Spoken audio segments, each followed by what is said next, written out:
Hello and welcome, and we are at BlackFest 2021, Rhythm and Music Night, Lost in Sound, and I'm here with some lovely, amazing DJs and artists. So on my left-hand side, I've got the artist, I've got Eliza May, I've got MC Nelson, I've got Starkey the Messenger, and on my right-hand side, I've got Hannah Lynch, and I have Funk Butcher. How is everyone? Good, thank you. Good, yeah, everyone's good, everyone's good. Oh yeah, I forgot, obviously there's another mic there, so when you want to speak up, just pass the mic. You three on the left-hand side, us three on the right-hand side. But yeah, I'm going to start straight into it. Like, BlackFest 2021, are you all happy, excited to be here? Because usually we would be on Zoom, and you know when you're on Zoom and you're on a Zoom call, and like you can only see the top half. So when you see the top half, like you're wearing like your best clothes, you got like your makeup done and stuff. Not me, but you know, other people. Yeah, other people. And then you've just got like your boxer shorts on, or you know, shorts on and stuff. But PJs. But it's nice to be in person actually for once. But yeah, so I'm gonna start off by the first question. So what is music to you, and like what do you identify as like music, and how would you express your music? Basically, I'll start with Eliza because she's on my left-hand side. So I basically sing and play piano. I songwrite, and I would say my vibe's like hip hop, R&B, pop.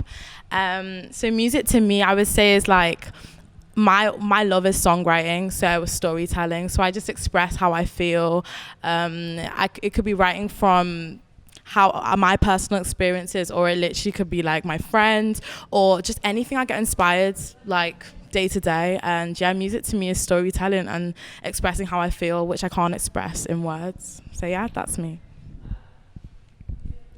Yeah, I'd say music to me is just, an extension of myself, an opportunity to express myself. So I don't know, like any adjectives you might put on my music are just ways you describe me. Like, I know a lot of people think I make like conscious hip hop or political rap, which is like just because that's what I'm like as a person. If I wake up tomorrow and I'm on some gangster shit, we're making some gangster music. I don't know if we're allowed to swear, but yeah. So music for me is just an opportunity to express myself. Yeah, I mean, I guess just like echoing what other people have said, I feel like it's largely just about like, expressing myself and just like kind of getting thoughts out that I might not be able to in other ways. I would say my music is quite political, but I feel the same. Like it is like just how I feel, and it's not just like, I don't know, just like political dialogue or whatever. It is just like how I feel about the world, and I wouldn't, just like, I guess trying to understand the world that we live in and like the stuff that happens and stuff like that, whilst also just like having a good time and yeah, enjoying ourselves. So yeah, that's what music is to me, I would say. I'll come back to the left-hand side because there's a lot of politicians to my left-hand side with their music. But moving on to the right-hand side. So obviously we've got two DJs, and you both are at like variant levels of your careers basically. And so how would you say music is to yourself, and what made you get into it from the beginning?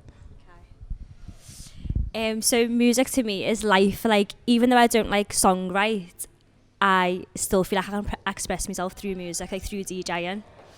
And like, I'll be in the studio and like, I'll always switch it up. So like it just depends how I feel. Like, I feel like I can just go in the studio and just play different genres of music, like depending on like how I feel on that day. So that's how I use music to express myself. How I got into it was, it's mad really, because it was like a joke. I was like in the garden, a barbecue party, and I just started like messing about, and then I was like, no, I love it. I've got to do it. So that's it really. Yeah. I think music to me is energy. It's the transference of the energy that I'm feeling at the time, and communicating that energy to the crowd when I'm DJing. When I'm doing a DJing set, I'm moving that energy through the night, beginning to end, trying to create, like Eliza said, a story, a narrative. So I'm storytelling in that moment, beginning, middle, and end. And just like you would have in a film, you're trying to surprise people within your set, trying to give them something that they don't know, that's a bit unexpected.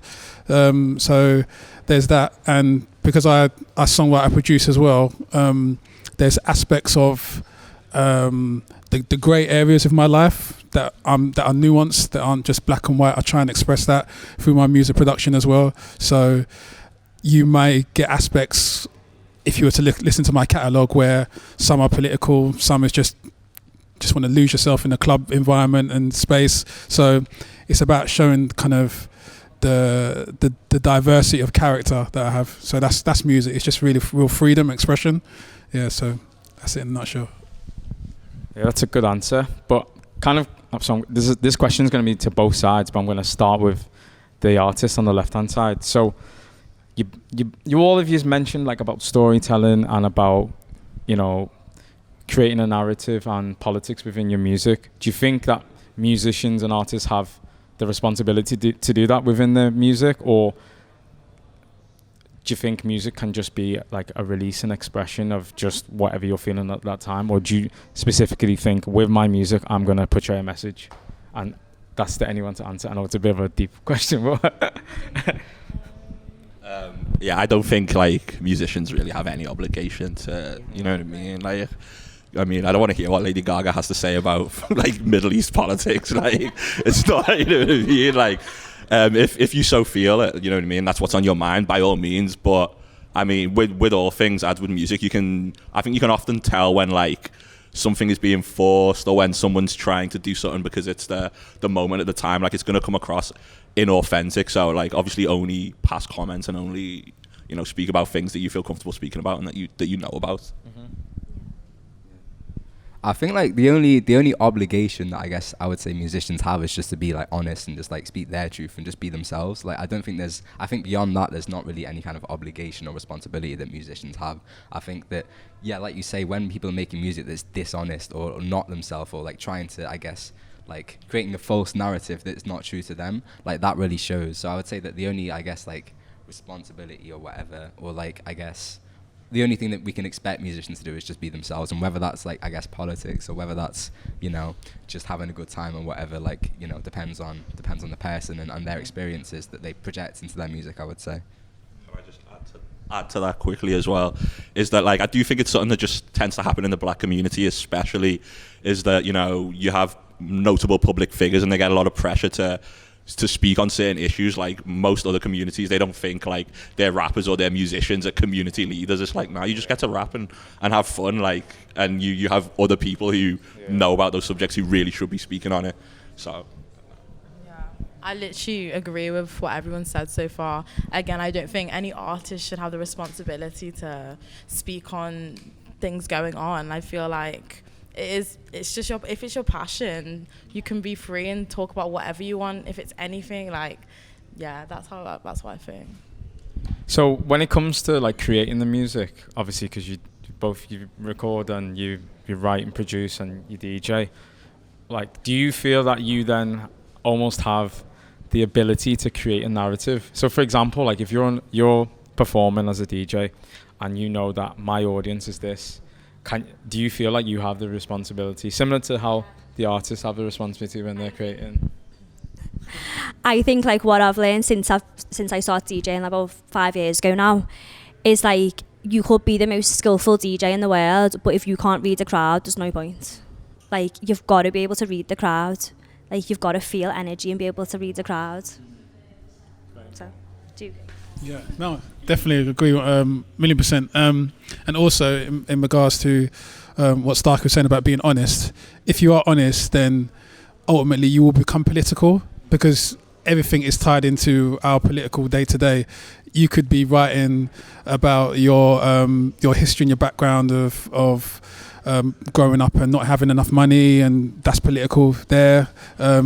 Just your socio-economic circumstances, you're being political, but it may not be the kind of the hot topic at the time, like something going in the Middle East or something going in the continent of Africa and so on and so forth. So some people might kind of play down that level of political awareness, but if you're honest, you're going to be political, whether you're talking about depression, mental health, that's political as well. That's tied into resources with NHS and so on and so forth. So you find that if you are just honest, you will touch on some political aspect. It may not be on brand of what's happening at the moment, but if you're honest, then you will touch that political sphere. And I think if you market it in that way, it will compel artists to be even more honest, because I feel there is this whole question of obligation, and artists they get scared because they feel like they're not on point, or they're not following the kind of the trendy narrative, which is consciousness at the moment. But again, if they're honest, if they did come from a wealthy background and they want to speak on it, that's fine. That's political as well. You're talking about the kind of the disparity and so on and whatnot in wealth. So yeah, I just think honesty is like a big key to unlocking those insecurities about the artistry in itself. Yeah, that was a good answer. So kind of bouncing off what you've just touched upon, this is a question more for the two lovely ladies at either side of me. Being honest, being true to yourself when you are creating your music, when you're, producing your craft. So what pressures then do you feel? Because obviously being a woman in this industry, like how does that reflect when you're then creating music or when you're performing? Because obviously some people might look at you and think, oh, she should make that kind of music based on your look. And that might not be what your story is about. So, like, what pressures do you think you feel as an artist? And then I'll come to you as a DJ. For me, definitely. I feel like overall just being a girl in the industry, like the music industry is literally predominantly men. Like most producers I work with are men. Like my musicians I work with, they're literally men. So I feel like there's a lot of pressure, like in studio. I don't know. I feel like I have to work harder than maybe other men. I agree. Harder. Yeah, I don't know. It's like, it's just, I feel like, we have to work a lot harder in the industry with studio, even imagery, and I feel like, not to be rude on males, but I don't know, I feel like, especially with the audience, I don't know, I'm trying to word it in a respectful way. So basically, if you're a woman, you have to be out there and people have to look at you as oh, look at her. Yeah. But a man can be a bit class and get away with it. It's like I've had in the past when promoters and stuff from clubs or events have messaged me and been like, oh, we really want to get you on one of our events. We want that sexy, say it's a Friday date night, we want that sexy date night. And it's no, why are you booking me for that to look like that little sexy woman on a poster? Book me because I'm a good DJ, or don't book me at all. Book me because I've got skills and I work hard. Why does it matter what I look like? Do you know what I mean? People are hearing the music. The people go in the club for the music, not to look at me. So why do we have to be there looking a certain way? I just think no. Just to touch up on that, but do you think then that could play in your favour though? Because if everybody's I want that DJ because one, she's good, but also because she's good looking, do you think that can also play in your favour? I'm not saying it's the right way to do business, but obviously we know, especially... I just don't like when people message me and they mention something, trying to book me, and then they mention something to do with how I look or how I am. I just find it uncomfortable. Because I think do you even think I'm a good DJ? Yeah, I'm the same. With singing, I feel like I've been at it for so many years, and I started so young. Did my first gig when I was 8, but I feel looks wise, I feel they just if you're good looking and all, don't get me wrong, it does help a lot, because let's be serious, visuals are so important in this industry, especially as a female. But I feel a lot of the time they don't know how hot, they don't know the backstory, they don't know, because that's all they see is what they see in front of you. That's what I feel. Okay, that's interesting. That's very interesting. Kind of same kind of question, but passing it on to the gentleman. So obviously coming from whatever black background or mixed ethnicity background, do you then also feel there's a pressure to then kind of conform or show that in rap especially, there's almost the persona of what a rapper is, and if you don't fit that persona of it, you're he's an alternative rapper. He lights incense before he goes to bed. And you see what I'm saying? You see what? You see, one of them ones. The way I do too, so it's fine. It's the hair, do you know what I mean? But yeah. Do you feel the pressures to conform? To be honest, no. I've been rapping for a long time. I've been rapping since I was 9. Started off as a grime MC. When I was a grime MC, I used to feel it a little bit more. Used to, be in the sets, and everyone was gassed by the biggest guy who XYZ on. You know what I mean? It won't care about the bars. But honestly, rap is such a diverse genre. Like, you know, I grew up on loads of weirdos who were not, you know what I mean, who can't throw a punch, who were bookish, and I've honestly never really felt anything like anything like what I'm sure women have to go through in terms of like their image and how they portray themselves. I feel like there's space for everyone in rap. I really don't feel much pressure, to be honest. I mean, in some ways, like, musically, I would say I feel it, like, to an extent, like, I mean, the thing is with me, like, I never really tried to, like, I guess be, like, I don't know, some kind of, like, hard, like, grime MC or whatever, because everyone that knows me just knows that's really not me. Like, I'm just, like, I'm way too nice to even, like, try that, but, like, I feel like even, like, operating in that space, sometimes you do get, like, people who might not, like, accept you as much, but, like Nelson said, like, there's literally nothing on the level of, like, I don't know, being a woman in such a male-dominated industry, like, that's something that I never really had to think of. I feel like I've had at least, like, I would say a lot, overwhelmingly in my experience, I would say that people have been quite, like, happy and, like, accepting. And as much as it's, like, sometimes I guess being a bit, like, different or whatever in some ways is, like, people might be weirded out. A lot of the time people, like, embrace it, because I think people are, like, I think sometimes people see it as refreshing or whatever, like when someone's doing something that's maybe not just like, I don't know, some like grime beat and then like, you know, the 16 or whatever. But yeah, like I say, I feel like with the image thing specifically, like I don't really think I've ever really had to think about that as much. Yeah, and there's clearly a lot of work that needs to be done in that area in regards to like equality and stuff like that, I would say as well. Can I just add one thing? I think the main thing about rap as well, because like, again, I've done loads of shows, performed alongside rappers of all stripes and styles, and the one thing I notice is that like, basically like all the conscious rappers want like the respect from the road rappers. You want to be seen as like, yeah, I can hang with you guys, and all the road rappers want the conscious guys to respect their pen. So it's just like the grass is always greener, and like I think that's what it really comes down to. Yeah, they were both good answers. So like kind of similar to what I just asked the guys on my left hand side, but in terms of like DJing, then when it comes to like actually creating and producing as well, when you're creating the music, do you ever then feel like you're pigeonholed in creating a certain type of music because like your influences might be something like, I don't know, rock inspired or something, but because that's not like something seen in our community, you're probably thinking, should I really go down those holes, or how do you feel about that? Yeah, definitely. I think there's a lot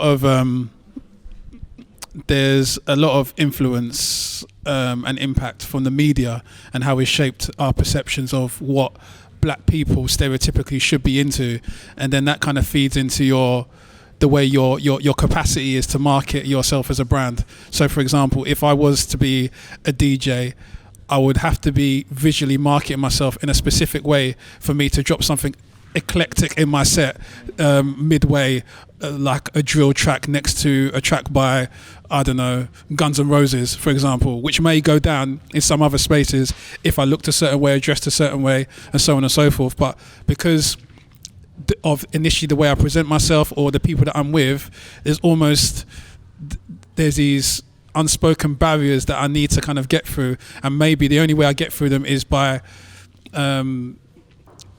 aggressive PR, kind of like revealing that I have these other deeper interests, and I have to do these interviews, and people have to kind of understand and do this learning. But other races, they don't have to do that level of in-depth kind of discovery to kind of for the audience to understand where they're coming from in their artistry. That's a big problem, because what happens with that is you will get very, very basic level presentations of an artist. For example, a black woman doing rock, and then the audience will look at it and say, this doesn't feel right, because it's not what they're used to. So forget the dressing or anything like. It's just a black woman with a guitar in her hand. Automatically it's thrown them off sync. So a lot of the media, the music publications, because they haven't shown the full diversity, the full spectrum of black people in positions of different music field. And I mean, I guess it's the same way if we was to kind of look at a white guy with African drum, and we would go, this feels weird, it doesn't feel authentic. But the damaging, it's not as damaging for them in that space, because they dominate so many other areas of music, and they can get far in so many other areas of the music field, that the odd few spaces that they would appear inauthentic doesn't really hurt their artistry. But I think coming back again to what we were saying, when you take genres which have black roots, such as house, such as rock, such as jazz, R&B, and then when you look at the top of those genres and you don't see black artists, it's a big problem. Yeah. Yeah, no worries. Can I go? Oh no, sorry. I'll wait. Go on, you go. I'll be quick then. I'm sorry. Yeah. I just wanted to add to that. Like, I feel like it annoys me so much when I see that with rock in particular and like a lot of rock genres. Like, I know some like kind of black rock artists and they've spoken to me about it a lot. And like, it just really annoys me because when we look at like rock's history and stuff like that, it is so rooted in black music and like black culture, and it was essentially built off of that. So the fact that like it's kind of become, I guess, like appropriated, and then to the extent where it's like the originators of the genre, the creators of the genre have been like othered from it so much that they feel like they had to do that work. Just like, it's so wrong, but it speaks so much to like, I guess, the level to which that like exists in like music, I guess. Yeah, sorry, I just wanted to add that. Yeah, like that's how I feel about house music, because I am known as like an R&B DJ, which I love. Like I get so many opportunities and I'm so grateful for them. But I love playing house. Like I love mixing house, and the feeling I get from it is amazing. And like, but it's like no one in Liverpool's gonna book me to play house. But why? Like, and then we done a course actually with BlackFest, and it was all about the origins of house, and you just learn so much about like where house comes from, and it's like it doesn't make sense. Like, I wish I had more opportunities to play house in Liverpool, but that it's like I give up with it because it's just not happening. Maybe you need to create your own lane. Yeah, but it's not like I've put house mixes up, the same amount of house mixes that I put up, the same amount as R&B mixes. Like I do put stuff up, but it's like, you're an R&B DJ, like you're a black female DJ, you're an R&B DJ, like that's it. Get pigeonholed. So kind of like staying on that kind of topic of pigeonhole and stuff. Obviously, we all have a variety of different accents here. So how does that affect when you're like either getting maybe more so for the artists a bit, if you're from up north and you have that kind of accent? Do you think that you get like, I don't know, frowned upon because people aren't used to hearing it? Or even if you're not from the north, but maybe you're from the south, but you're living in the north and people aren't used to that? Like, how do you think that, whether that's like a bias or a plus for you? Well, I'm from Birkenhead to the Wirral. My dad's from Birmingham, my mum's from Shropshire, so my accent's a little bit like, I don't even know what it is, if I'm honest. But like when I go down, I know it's northern, I know that for a fact. So I live in London right now, I'm studying there, and like people can instantly tell I'm northern. And like, to be honest, I feel like I don't really get like, okay, when I went to college in London, like I found like making, like people used to imitate my accent and stuff like that, and like they, like down there they think I'm so Scouse, and I'm like, I know, it's crazy. So yeah, I'm like, you should hear my friends. But yeah, so no, I definitely thought like low-key a little bit bullying like I did like in college. But the minute I got to uni, I guess it depends where you're at, because the minute I got to uni, everyone was like so intrigued by it, and they like, Londoners love anything that's not London because it's unique. So yeah, no, I found that right now it's kind of a pro for me. It's actually seems that I'm like unique by it, so it kind of almost helps in my favor, and makes me more unique. So yeah, I just echo those sentiments. Like, I mean, I've never really had like anyone say anything, but my accent's not that strong, to be honest, compared to some of the Scousers. But I mean, I don't know, it's just it's a market. Some people you remember you by. Like, I go to hip hop nights. I mean, there's 20 MCs there trying to be like, oh yeah, put me on, I'm trying to MC. But like, it's obviously so much easier to be like, what was that guy, that Scouse guy? Like, they remember that, but they're just like, and amongst the face of however many MCs. But like, I've never had anything negative about it. It's just something different, really. That probably stand out.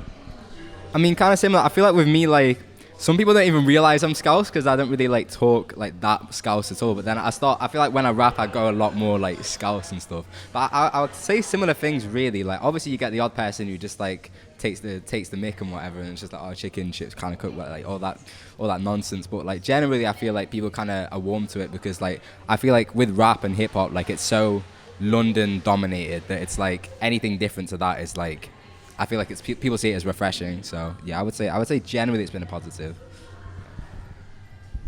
I think Hannah, you can answer this one next because I mean, you're probably the one with the most recognisable accent out of all of us. So, no. Do you reckon? How are we? So, like, have you... Because obviously you play Yeah. with Girls Don't Sing, but I feel think like- you're yeah. the only one from Liverpool, aren't you? Yeah, I'm the only one from Liverpool, but I feel like it has worked for me, like especially going out to town, like London and stuff. Like people would always recognise my accent from anywhere. Do you think so? That's like a marketing ploy that they've got someone. And they always from go, Liverpool. say that again, say that. I will. I'm not bothered, you know. I'm just like, yeah, I will. Fair dues. But yeah, so kind of like the last kind of question, pushing on to, so like, has anyone got anything coming out that they want to like promote and release and shout about? I'm still releasing music under my label Houseology, trying to finally get this album out. I've been sitting it for about 10 years. But yeah, I just feel like it's everything's come together. So I'm just at Funk Butcher at Houseology label on all the socials. So yeah. Perfect. Hannah, do you want to plug? So Where can they book you for house sets? Because you've been saying that they don't do you know book what you for though? house sets. I am part of a group, Girls Don't Sing. There's 4 of us, and Yeah. like what I love about when we do our sets, like when we do our events, we say to each other like this. We say play whatever you want. Like we're all there on the decks, but we don't ever say to each other, "You've got to play this, you've got to play that." Like we can literally play whatever we want to feel. So I'll always go with like funky house and garage and stuff because that's what I love, like that up tempo stuff. Where I don't really get anywhere in Liverpool to like play like that. So that's why I love our event so much. But yeah, we've got one on Wednesday. Key Push is coming to Liverpool, so it's in Kitchen Street.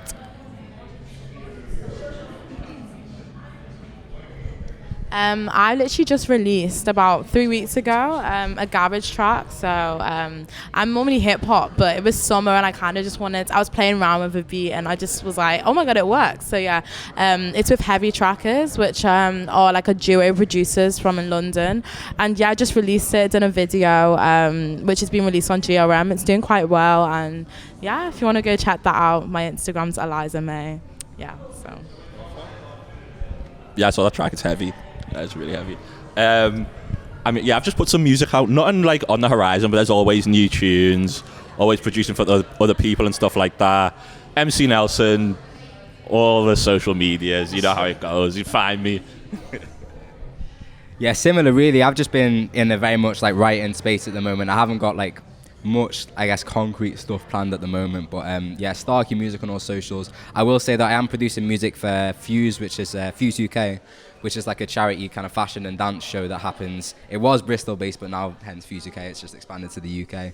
I'm going to be producing music for that this year, so I mean, check that out on Instagram. It should be really good. It's all for charity. They raised like 24k last year, so yeah, get involved in that. But other than that, yeah, there will be new music soon. It's coming, but yeah, Starkey music on all socials. Amazing. I've actually got another question. So, have any of you worked together musically? No. This is your networking opportunity now. You guys, you got a DJ, you got a producer, back to back. You got rappers, singers.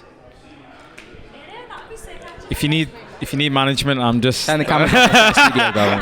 I'm just saying, but yeah. Hey. He said it already, but yeah. But yeah. So, is there any questions that you've got to ask each other? Actually. Hey. I feel like we've been through so much. We've gone through so much. I know everyone now. Any questions? Anything that you've been thinking, oh, I want to ask that person? Maybe after the performances. After the performances? Did I put everyone on the spot a little bit?